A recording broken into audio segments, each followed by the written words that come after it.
നോക്കിയാൽ പുണ്യം ലഭിക്കും മുഖനേത്രം, നൊമ്പരം സുഖമായി കരുതും കഥാപാത്രം. ഉമ്മ മാത്രം ഉമ്മ മാത്രം ഉമ്മ മാത്രം ഉമ്മ മാത്രം.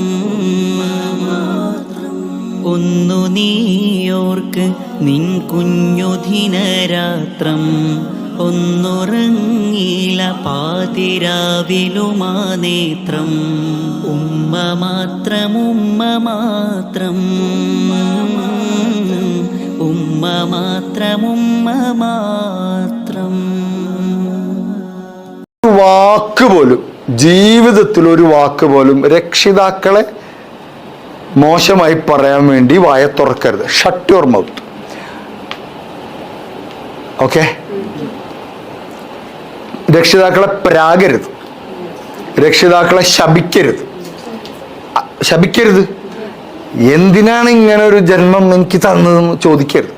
ഈ വീട്ടിൽ ജനിക്കണ്ടായിരുന്നു എന്ന് പറയരുത്.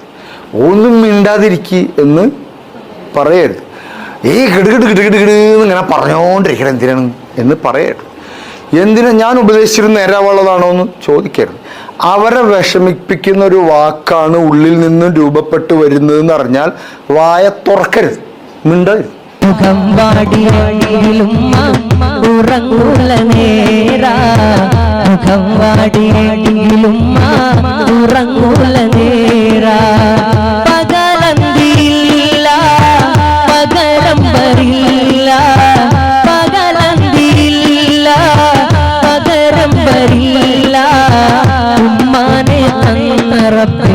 ശുക്രൊടുങ്ങില്ല ഉമ്മാനെ തന്നറപ്പിൽ, ശുക്രൊടുങ്ങില്ല ഉമ്മാനെ തന്നറപ്പിൽ, ശുക്രൊടുങ്ങില്ല ഉമ്മാനെ തന്നറപ്പിൽ, ശുക്രൊടുങ്ങില്ല.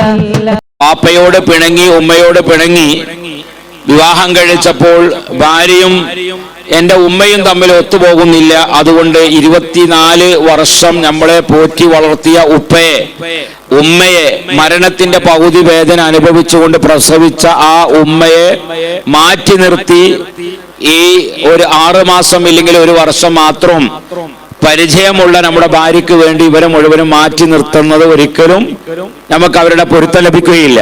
അപ്പൊ എപ്പോഴും നമുക്ക് വേണ്ടത് മഹാന്മാരാകുന്ന ആളുകളെ നമ്മൾ മഹബത്ത് വെക്കുമ്പോൾ ആ മഹബത്ത് പൂർത്തിയാവണമെങ്കിൽ വാപ്പയും ഉമ്മയും നമ്മുടെ ഉസ്താദുമാരും അതിൽ ദഖലാണ്.